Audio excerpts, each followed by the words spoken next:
Welcome to the last entry in What Even Happens in Metal Gear Solid Peace Walker. We'll pick back up where we left off, on the verge of nuclear Armageddon.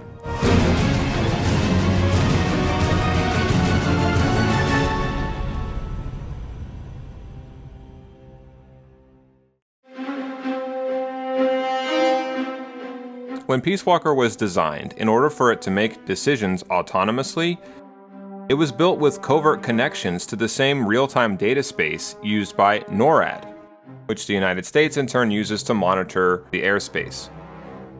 And this is how Peace Walker has been used to reverse engineer false data, making it look like an imminent Soviet attack. Snake manages to put Peace Walker and its mammal pod out of commission, but that data uplink remains intact. Even worse, there's no way to destroy the source, the mammal pod, with force. Its armor plating is just too strong, and even if pushing it into Lake Kolsibolka would do the trick, Peace Walker is far too heavy to move. So Snake tries to contact the Department of Defense directly. Speaking to the chairman of the Joint Chiefs of Staff, Snake tries to explain the signal showing imminent nuclear attacks on screen isn't real. But in a nod to the famous Turing test, Snake has to prove he's the real big boss first by demonstrating knowing something only he could.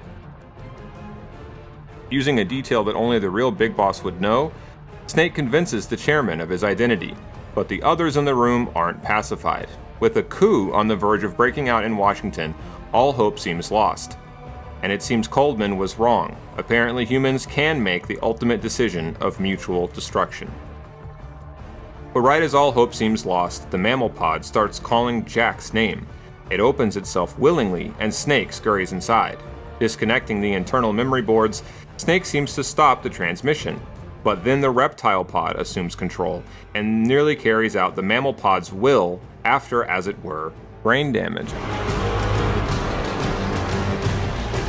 Only after Snake causes the system to restart itself with a series of attacks does the reptile pod, taking over the lost functions formerly handled by the mammal pod, do something nobody could have expected.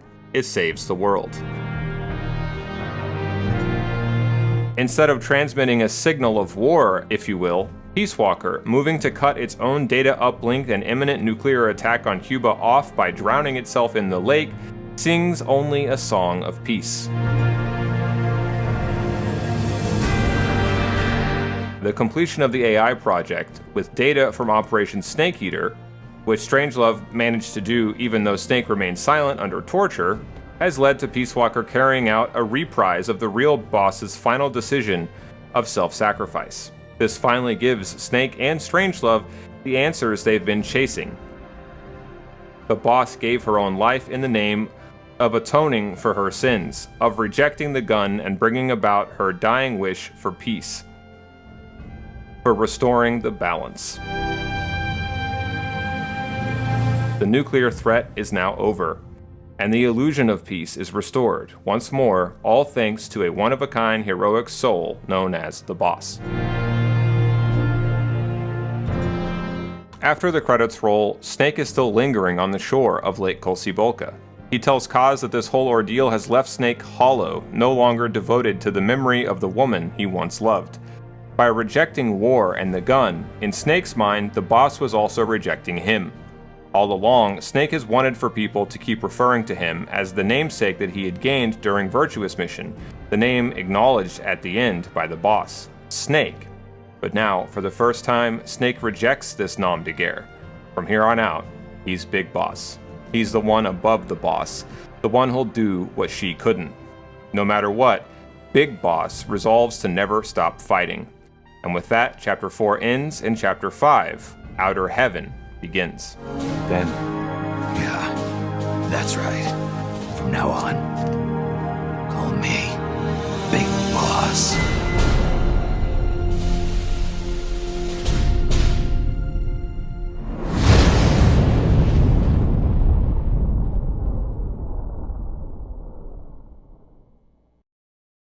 Following the Peace Walker incident, things on Mother Base are settling down. Strangelove, a woman without a nation, decides to join MSF and support Big Boss as the heir to the Boss's legend. Along with Huey, she'll help build MSF a deterrent against foreign intervention, the Metal Gear codenamed Zeke. Strangelove joins MSF because she's intrigued by you, not only as the boss's heir, but also as the head of an organization whose development she compares to the human nervous system. What's crucial is how Strangelove's goal of building AI with all the characteristics of a human mind will eventually be rejected in pursuit of AI that functions not as an individual, but as a collective will. This, Strangelove and Big Boss compare to a beehive. Like a beehive? Yes.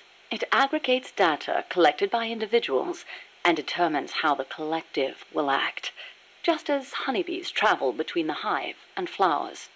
The key to achieving that will be networking AI together. I don't know how to say this, but that kind of gives me the creeps. It's no coincidence that in a different conversation, Kaz makes the same beehive analogy with Mother Base.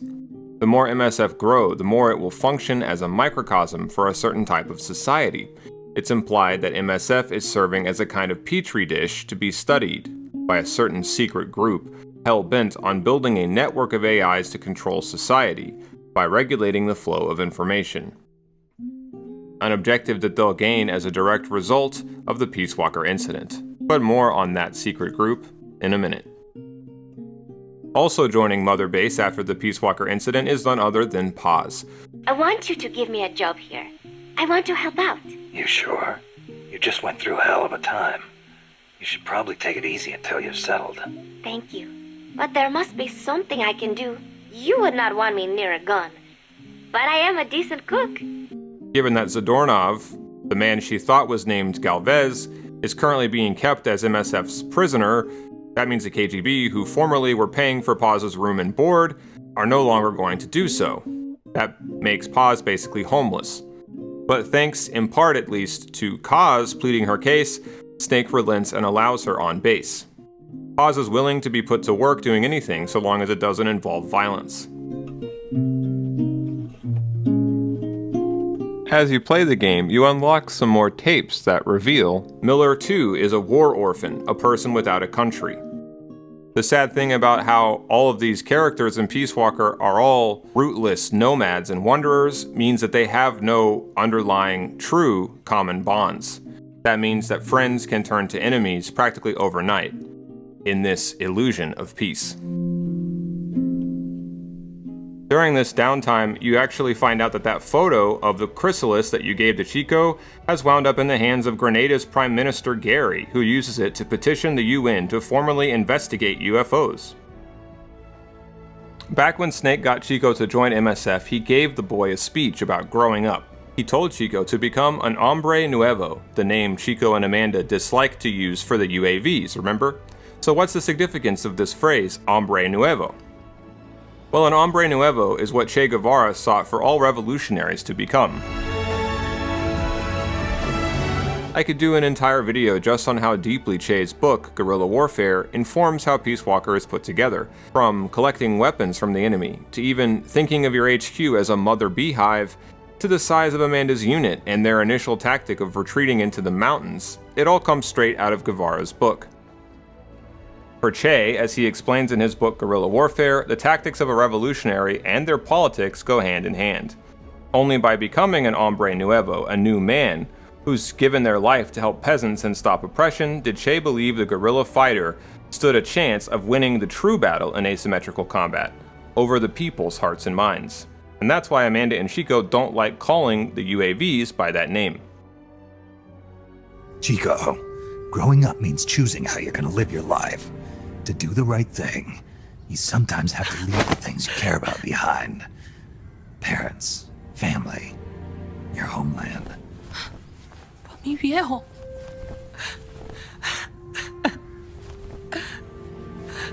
Papá. Chico, look at the photos. Mi viejo. He's gone, but there's one thing you don't ever leave behind. Your memories. Keep them safe. So Snake, by the end of Chapter 4, becomes a new man, a man named Big Boss. Is he too an hombre nuevo? The answer is yes.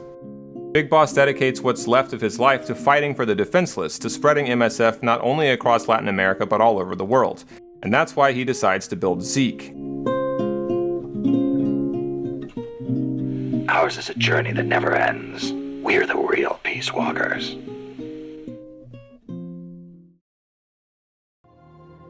This decision by Snake to build Zeke is one of the most momentous he'll ever make. He refers to Zeke as a sheepdog to guard the flock as MSF expands worldwide. You know, Snake, you're right. As long as we're soldiers without borders, we're going to be a target. We need our own deterrent. Yeah, we're going to be stepping into a lot of different conflicts as we roam the world, each one unique, and with its own set of geography, ideologies, and politics. If we're going to intervene in those kinds of situations, we need the threat of a Metal Gear. Unless we want to end up like Che Guevara did in Bolivia. Well said. Our army without borders doesn't have a land to call home. We're nomads, wanderers. But MSF decide that for one day a year they'll take a break from fighting and throw a mini festival in the name of peace. On the surface, things couldn't be better, but this, as we'll see, is another illusion of peace. And the downfall of Snake and MSF all started way before this, before even the start of the game. But more on that will have to wait. Out of the blue, Snake receives a few tapes from none other than Eva from MGS3. Along with these tapes, she sends a picture. It's a famous photograph of the Mercury 7 astronaut team. Except, according to Eva, airbrushed out is the secret 8th member, the boss. Eva relays a long and winding tale as told to her by Joy herself, which explains how the boss was used as a CIA scapegoat for the fiasco of Russia's victories in the space race, and tells the story of how she ultimately came to assassinate the Sorrow in Selenoyarsk and everything that set the stage for Operation Snake Eater. It was the secret space crisis, where the boss was used to try and catch up with the Russians to make it into space, that forced the boss to leave Snake's side, only for her to reappear during the Virtuous mission. Gaining the moniker Mercury Lady for a time, Joy was forced to participate in a rushed rocket launch that badly exposed her to cosmic radiation, using her as essentially a living crash test dummy, and put her in a coma, her entire body badly burned. To cover up their own failures, Joy's masters within the American establishment claimed that instead of this event that she had been involved in the Bay of Pigs, which took place roughly at the same time, when in truth she was completely unconscious, and couldn't possibly have taken part in that operation. It had been Strangelove who watched what they did to her and how it left the boss brain damaged. This failed bid to beat the Soviets to space set into motion more or less everything that occurs not only in MGS3 but also Peace Walker, as well as foreshadowing everything to come.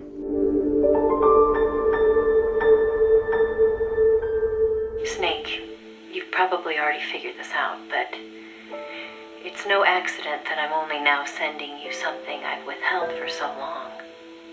A little bird tells me you recently made a big decision. You and the boss are different people. I understand that. And I'm not trying to second guess you. I simply wanted you to know what she saw, how she felt. That's all. Now at the end of her tapes, Eva implies what led her to tell you everything now is receiving word of your decision to build Zeke and arm MSF with its own nuclear weapon. I'll be breaking this down somewhat further later on, but first, how did Eva even get word on this development? It seems there are spies and traitors within your organization. And that much is clear, because after all, someone keeps letting Zadornov out. So who could it be? Well, sadly, Peace Day will never come. Once you complete Zeke and recapture Zadornov for a final time, it becomes clear letting the Soviet out was just somebody's diversion, and the one responsible is the mole you've been deceived by all along. Not Paz, but the operative whose true identity the Angel of Peace legend was created to conceal, Pacifica Ocean. Put simply, Snake and MSF were meant to be the true Peace Walkers all along.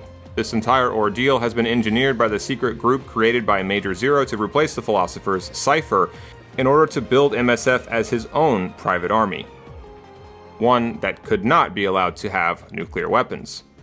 MSF was never supposed to build a nuclear-armed Metal Gear. They were supposed to, like the boss once had, safeguard the world's balance, not build a weapon to threaten it. The events of the Peace Walker incident were all meant to trigger in Big Boss a change of heart, a realization that the best way to carry on the boss's will would be to sacrifice his own autonomy for the good of the world. Instead, Big Boss commits to becoming the anti-boss of sorts, a standalone autonomous soldier who never puts down his gun, and, though fighting for the defenseless around the world, ultimately only fights for himself. It was ironically Paz who first helped convince this man who we called Snake to accept his mantle of the name Big Boss. Her cover story of a young innocent girl with a dream for peace led Snake to accept that he really could be the legend and hero people like Paz want him to be. But all along, Paz was a triple agent, playing not only MSF, but it seems the KGB and the CIA. She tricked both Lubyanka, Langley, and MSF, concealing that in reality Paz worked for CIPHER. She really was an orphan though, which is why she owes her life to the group that took her in, CIPHER.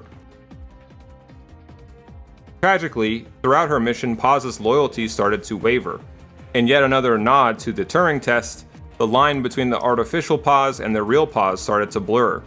A part of her really came around on MSF, and secretly, Paz wanted to protect them from harm, or at the very least delay the inevitable. She wanted so badly to enjoy Peace Day that she tried to cover up from CIPHER that Zeke was complete. However, CIPHER, it seems, have a second mole in MSF, and this mole divulged the truth. Ordered to modify Zeke for a human pilot and use it to issue MSF an ultimatum, Paz then tried to delay the inevitable even more by sabotaging the Metal Gear. But sadly, she was caught in the act by the boy who's developed feelings for her throughout this period of the game, Chico. This forced Paz to carry out CIPHER's will in a damaged Zeke, even though she didn't want to, basically dooming her for failure. And that may be just fine by Paz. After all, in one of her tapes that you recover after the showdown with her atop Mother Base, at one point she refers to her life as a wretched existence and says it wouldn't be so bad if the person to take her life in the end was Snake. Big Boss first got the idea for building Zeke, it seems, from Huey, who pointed out that the one true hole in deterrence is the prospect of nuclear terrorism.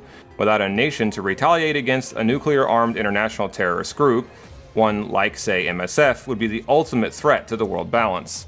Thus, once armed with Zeke, which Big Boss calls MSF's sheepdog, as I said, MSF could become a power that no nation would dare to attack.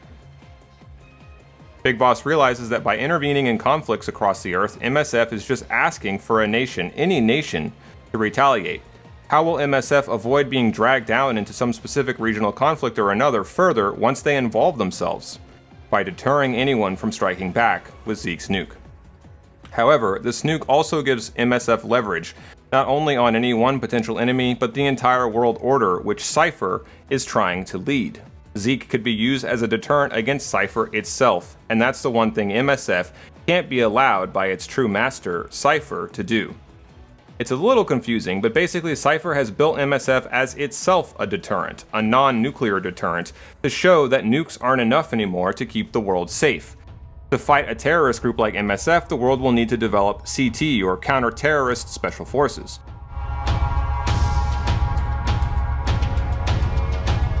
To fight terrorism, the world will, in CIPHER's plan, have to abandon nuclear deterrence altogether, and ultimately pursue exactly what CIPHER wills it to, a unified intelligence network to begin the age not of deterrence, but control.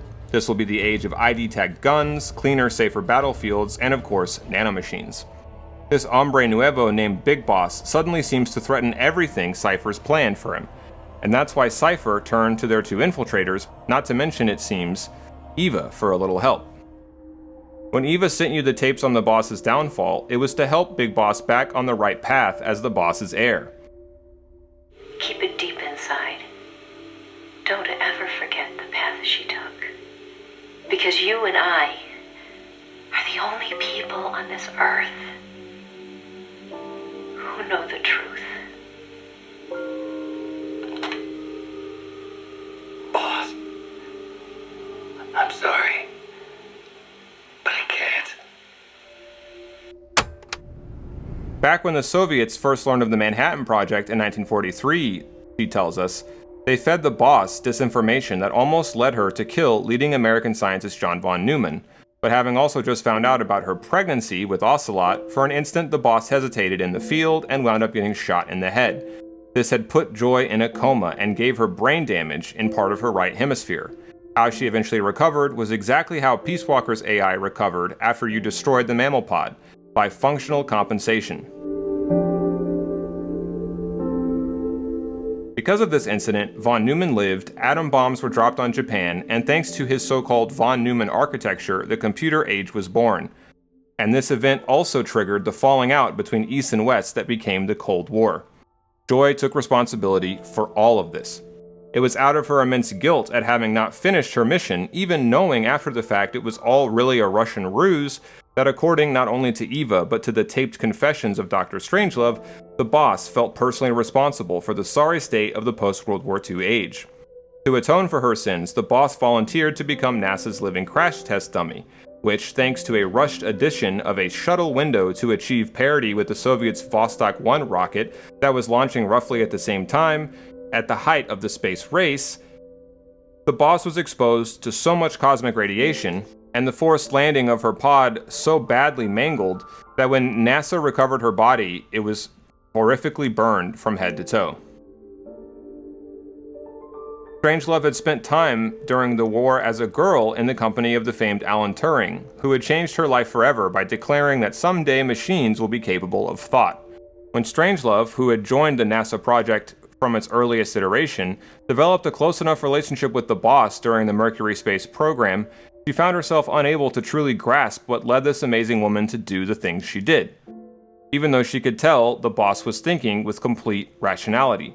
Haunted with jealousy over the boss's deeper ties with the person she'd later learn was Snake, and committed to stopping more human guinea pigs from being sacrificed in space experiments ever again, Strangelove, in the wake of Joy's disastrous failed launch, dedicated her life to righting the wrong of that incident, and through AI, trying to understand the boss's mind. Strangelove wanted to use AI in the place of human test subjects in future experiments. All of this explains how the boss's mimic, the Peace Walker AI, utilized the same functional compensation and ultimately made the same decision of self-sacrifice to restore the world's rightful balance, just as the boss did. But Big Boss, having finally, by this proxy, gotten answers to all his unresolved questions about the boss, did not glean the intended moral that CIPHER wanted him to. Even though the boss despised nuclear weapons and saw their proliferation as among her own gravest sins, even though the boss became her own hombre nuevo to fight for a restoration of the balance that nukes disrupt, following the events of the Peace Walker incident, Big Boss instead decided to become a thorn in that very world order's side. So that's why CIPHER had Paz covertly modify Zeke for human piloting, and issue to Big Boss their ultimatum. CIPHER will gather all information, watching over the world and guiding the will of its people, all while they remain blissfully unaware. There will be no one to oppose them. For the first time, the world will be ruled by a single will. Until the new order is in place, you and your army will be the force that protects it. You will be CIPHER's deterrent, pulling the wool over the eyes of the old order with your charisma and military prowess. Accept our offer, and we will allow you to retain control of MSF and Zeke. That's an offer. The boss threw down her gun, and with it, her life's calling. You, her disciple, have never been able to do that. You are too afraid to let go. I was made to fight. I am a gun. Is that so? Then what do you call this? Is it a gun too? You are a lousy liar. Admit it. This thing is a monstrosity, a product of your own fear. But not CIPHER. CIPHER thought of something different. CIPHER's going to control guns. Control guns? That is right. Not deter, control. It is the ultimate approach to the illusion of peace. Control power. You're gonna be disappointed. Then we are done. Thank you for playing. Better luck next time. The offer is rescinded. And now the ultimatum. Zeke is already in nuclear strike mode. What? I'm taking the weapon you built and using it to launch a nuclear strike on the east coast of the United States. You're insane. What are you after? But wait, here is your consolation prize. We are about to show the world just how dangerous a gang of outlaws, an army without borders, can be. You and your men will become pariahs, and you will be wiped off the face of the earth. Rather than heroes, you will be seen as a well-armed extremist cult prone to indiscriminate outbursts of nuclear aggression. You will give rise to a new world order, an age of deterrence defined by its fear of extremist cult influence. But as I mentioned, Paz's loyalties were starting to waver throughout the mission. Paz, Zadornov, and Kaz, all of whose names are different words for peace, had formed a band to perform an original song during Peace Day. But the three-piece band, as they were called, and their tune, Love Deterrence, would never be heard that day. 3 days before Peace Day, everything fell apart.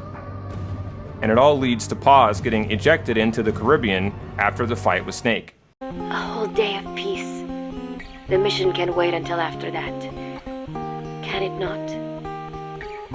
I know I am only delaying the inevitable. When the day comes, one of us will have to die. Snake or me. But still, if I could just come up with some way to stall CIPHER, at least until our day of peace. When did I start having thoughts like this? Listen to me, Big Boss. As long as your army is needed, the world will never know true peace. The peace you will know will be fleeting, elusive. They will use you, disgrace you, and then finally discard you like they were a cancer to society. This is the path you have chosen.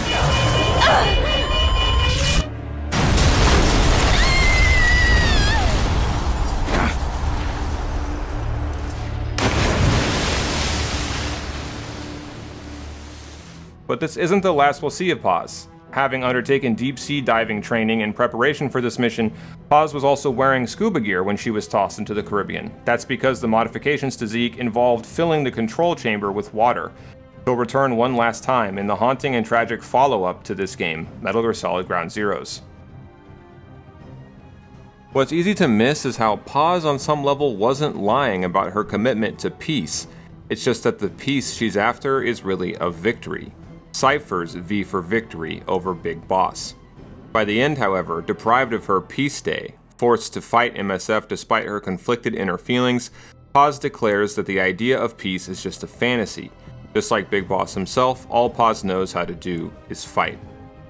The bigger question of which was the real Paz, the angel of peace, the enemy infiltrator, or someone caught between both extremes, will linger over the events of the next game in the timeline, Ground Zeroes. That just leaves CIPHER's other traitor. That name Paz mentioned at the end, CIPHER. It's a code. It means empty. It also means... Zero. A world of electronic intelligence, built on codes. And at the center of it all, a zero. Kaz. Look, boss. I owe you an apology. Hear me out, okay? Sure. I knew Paz and the Professor. I knew who they really were all along. Kaz. I used them. I suppose you were the one that brought them to Columbia in the first place, huh? Guilty as charged. Paz wasn't just CIA, you know. She was working for the KGB, too. And for this CIPHER group. In other words, she was a triple agent. You knew all of this? Wait, let me finish. Listen.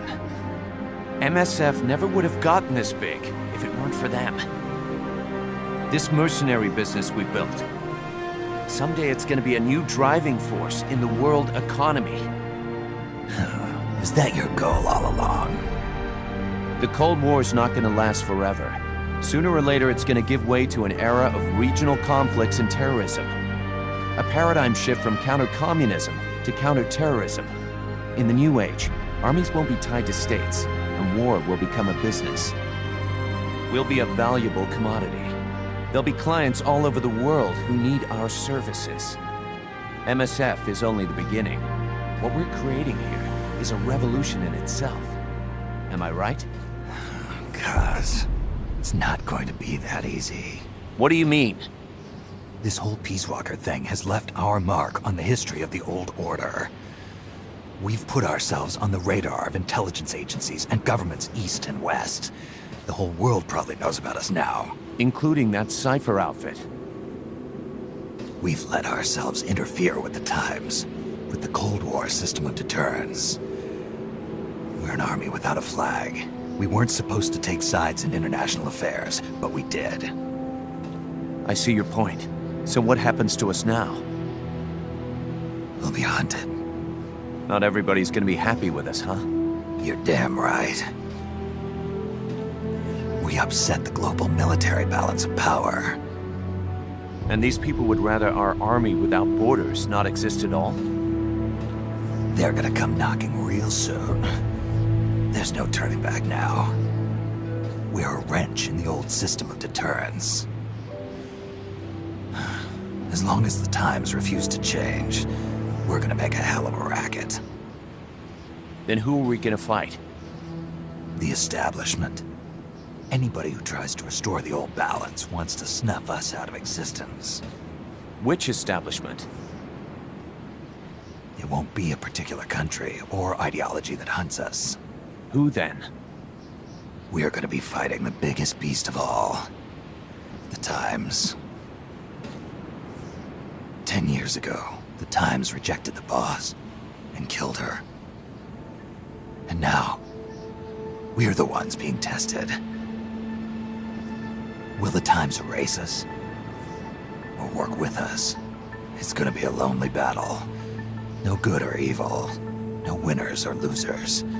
Business will have to wait. The question we have to ask ourselves now is, can we survive long enough to see the 21st century? I'm with you, boss. We'll see how it turns out, together. Kaz never really had a home, thanks to his father having been an American GI and his mother, one of the many Japanese women who were forced to become prostitutes after the war. He didn't fit in either America or Japan.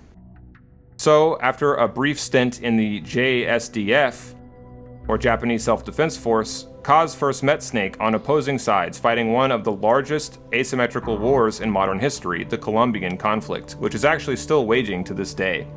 Miller had fought for the anti-government rebels FARC, and Snake for the government forces. But instead of letting Kaz blow himself up with a grenade after defeat, Snake had him rescued and treated for wounds. It's unclear when exactly Kaz decided to betray Snake's act of kindness, but Kaz is all about the cold emotionlessness of business. That's why he speaks favorably of the coming age of signals intelligence, or SIGINT. That's how, despite serving as Snake's XO and even as his lover, Miller had no problem betraying Snake to CIPHER. Feeding CIPHER information throughout the entire game, Kaz even hints during one tape that he is privy to some of their surveillance of Snake. Yeah. Wish I had a chance to share some with a blonde Parisienne when I was out hiking. Well, how do you know about that? It takes a thief. Or should I say it takes a snake to know one. Snake. At the very end of Peace Walker, we receive one final tape, and the true nature of this secret conversation between Kaz and Zero we'll never really know for sure.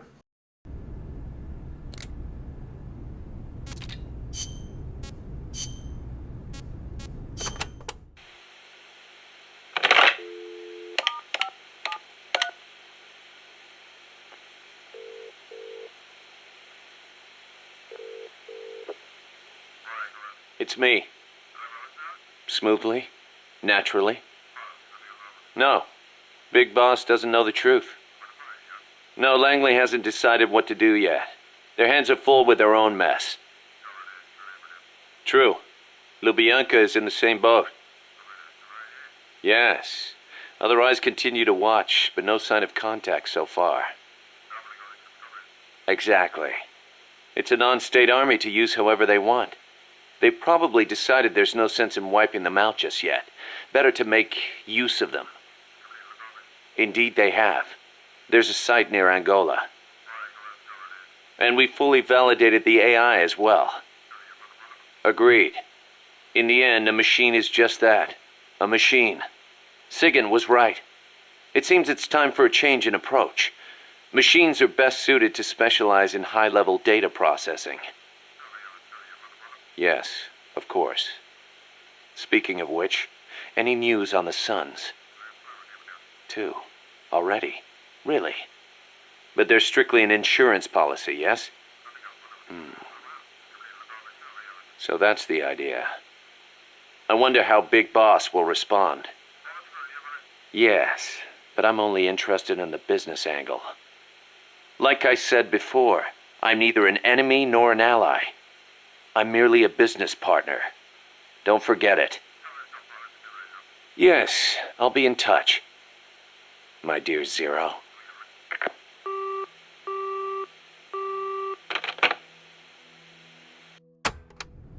One thing that's clear from the secret in-game tape is that Miller was likely in league with CIPHER all along. For starters, Kaz introduced you to Paz and Galvez, and he jumped at the chance to move MSF from Colombia to the Caribbean. Kaz was instrumental not only getting Paz on Mother Base, but also supporting her cover identity, what in the spy world they call her legend. Miller insisted Zadornov was a master escape artist when it was obvious that he was getting help from within MSF. Miller does eventually admit that Zadornov must be getting inside help, but the rationale he gives for having kept the Soviet spy for so long is pretty suspect. Kaz claims he thought that it would boost Russian MSF members' morale. It's likely that Miller only admitted that Zadornov was getting inside help when the time was right. He reported Zeke's completion to Zero even when Paz didn't, and worst of all, in the end, he feigned hurt feelings from Paz's betrayal, and tried to pretend he remained, despite knowing about CIPHER all along, merely a neutral outside party. In reality, Kaz seems more connected to the organization than anyone could know. After all, he's in contact not only with Zero, but apparently also SIGINT.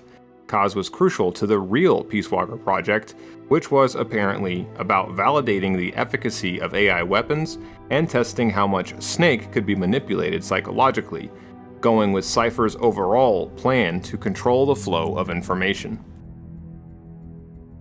Given how it was actually Miller who first suggested arming Zeke with the nuke still intact on Peace Walker beneath Lake Cecibolka, it may be that Snake was actually manipulated into arming MSF with the nuke, so that very weapon could then be used against him. Peace Walker, as I briefly mentioned earlier, is about how the will of a single individual can give rise to a veritable beehive, a beehive called society. Now, all throughout the game, Big Boss has been building MSF by strengthening its individual units, from combat to, say, intel. These are implicitly likened to the different parts of the human brain, which we see when Big Boss has to build Zeke's AI by obtaining different types of memory boards from the various AI weapons. The collective becomes a kind of single organism, and in that way, individuals give rise to societies, just as parts of the body and mind give rise to the individual. Back at the very start of the game, Peace Walker provided a quote from philosopher Immanuel Kant. Kant believed that peace was only possible by the creation of laws. The idea of the law as an impartial and unfailing mechanism, a perfect system, is manifest in Coldman's creation of Peace Walker as the ultimate, final deterrent. As we'll see by MGS 4, this will give rise to the Patriot AIs, who, like the various stages of Peace Walker, will bear the initials of American founding fathers. One clue of how CIPHER might have been spying on you all along is this. When Snake crossed the rope bridge after Amanda, one of the Chrysalis's drones is visible, seeming to follow you from up above. And another clue as to Miller's complicity in the Zadornov ruse is his lucky decision, prior to Zadornov's first escape, of planting a transmitter on him, just like the boss did on Snake in Snake Eater. When Zadornov died, he implied he was aware that his many escape attempts were merely distractions. It seems all along Zadornov thought Paz was also KGB. One way MSF has grown into its own mini-society is through the development of MSF brand food and drinks. As Kaz tells Snake early on, he dreams of MSF as a new kind of business. Kaz is getting in on the ground floor of a coming revolution that will change everything about the world, with private forces like MSF as an emerging new market. He wants to break free of nation-states, but not in the same way as Snake. Kaz wants to simply replace the power of nations with corporations and globalization. He'll create markets and jobs that did not yet exist, not unlike the advent of digital technology. Snake never wanted for them to be warmongers. He merely saw Kaz's plans of expansion as means to an end, as a way of getting stronger. What Snake really seemed to want was to liberate weaker states from domination by the nuclear-armed superpowers. This was the whole lure notice that CIPHER used to entice Snake into Costa Rica. Here was the perfect example of the kind of country Big Boss co-founded MSF to help defend. And yet it was all a ruse. His principles were merely tools for CIPHER to control him by exploiting. We see the coming shift from counter-communism to counter-terrorism, which Peace Walker at large is really all about, and how at the end of the Peace Walker incident, members of the CIA and KGB worked together to fight MSF, ostensibly making them a terrorist force. And after all along, the rival mercs of Peace Sentinel were using gear of both Eastern and Western make. Upon completion of Metal Gear Zeke, Miller suggested salvaging Peace Walker's nuke from Lake Kolsibolka and loading it onto MSF's new Metal Gear. Snake agreed, making MSF the 7th nuclear power. This in turn anticipates the coming post-Cold War age of nuclear proliferation and the ongoing menace of terrorism. The events of the game have turned MSF into a nuclear-armed army without a country, and a threat to states everywhere. As Snake explains at the end, that means they've all but single-handedly caused a seismic shift in world affairs. MSF are now on their way to becoming global pariahs, a white whale for all the world to chase. And by the end, not even a nuclear weapon on Metal Gear will be enough to save them. Well, that does it for Peace Walker. If this trilogy hits a cumulative number of views over 100k, I'll come back with a new set of videos on the next game chronologically, Ground Zeroes, before turning to the first 2 games in the Metal Gear saga on the MSX, Metal Gear 87 and Metal Gear 2 Solid Snake. Until next time, boss.